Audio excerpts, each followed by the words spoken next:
This time on Fliptv News, the headlines. Boris Johnson does not believe he broke COVID-19 rules at party, says Minister. We hope Nigerian youths appreciate lifting of ban. Garba Shehu returns to Twitter.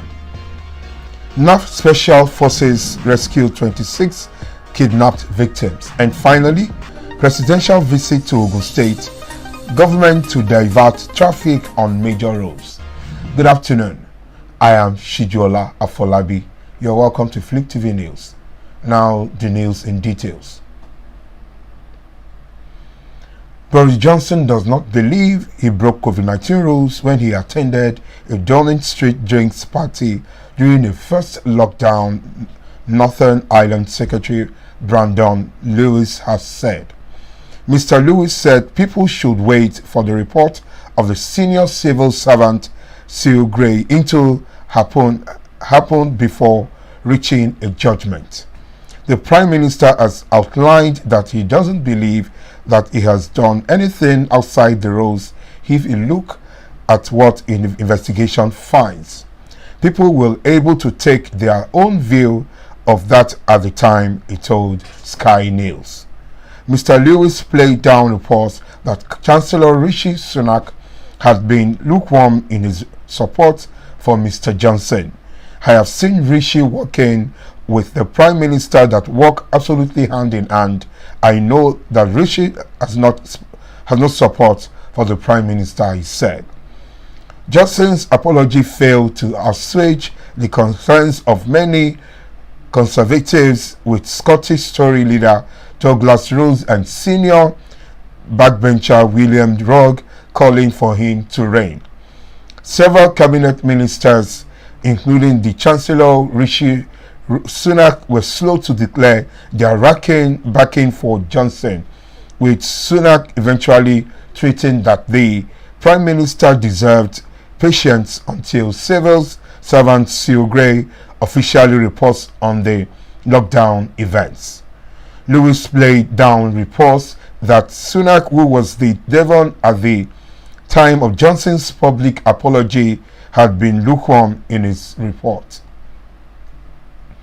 President Muhammadu Buhari's spokesperson Garba Shehu has returned to Twitter after the government suspended the ban on the microblogging site. Shehu, in his first tweet since June 2021, appreciated Nigerians who waited for the ban to be lifted, hoping that the vibrant youths appreciate the decision. According to him, the resolution of the government between the federal government of the Nigerian and Twitter will lead to laying of a foundation for mutually beneficial future with endless possibilities. His tweet said, "Read, welcome back. Let me join fellow countrymen and women in welcoming the resolution of the impasse between the federal government of Nigeria and Twitter, leading the laying of a foundation for a mutuality of beneficial future with endless possibilities. I join the leaders of the government to appreciating all Nigerians, especially the vibrant Nigerian youth who have gone with the long way to resolve this impasse." Shehu, in his first tweets since June 2021, appreciated Nigerians who waited for the ban to be lifted, hoping that the vibrant youths appreciate the decision. According to him, the resolution of the agreement between the federal government of Nigeria and Twitter will lead to laying of a foundation for a mutuality beneficial future with endless possibilities.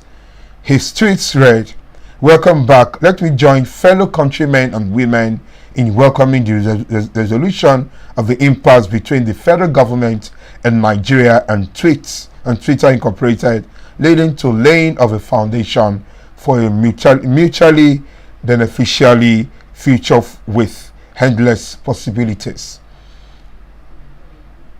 The Nigerian Air Force Special Forces has rescued 26 kidnapped victims while on a fighting patrol along Benin Gwari Kaduna Road.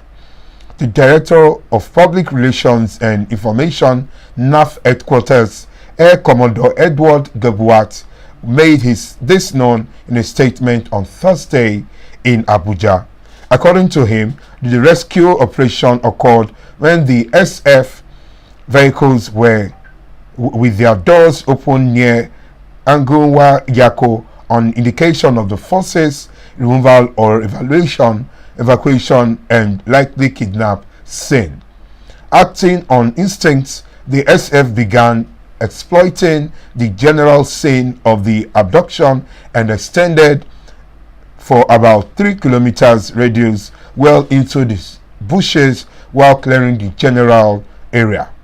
Upon sighting the SF, about 3 kidnapped XPs suddenly came out from the bushes. Further search for the SF led to the discovery of 4 different groups of victims hiding in the bushes. After a thorough search further into the highland, a total of 26 victims were rescued. On investigation, the victims, who were traveling from Benin Gwari to various locations including Kaduna, Minna and Kano, revealed that while en route, large number of the bandits in 3 groups suddenly apprehended and appeared from the bushes from 3 different directions along the route and surrounded their vehicles. The Ogun State government has announced the diversion on major roads across the state due to the proposed visit of the President Muhammadu Buhari to the state today to inaugurate projects.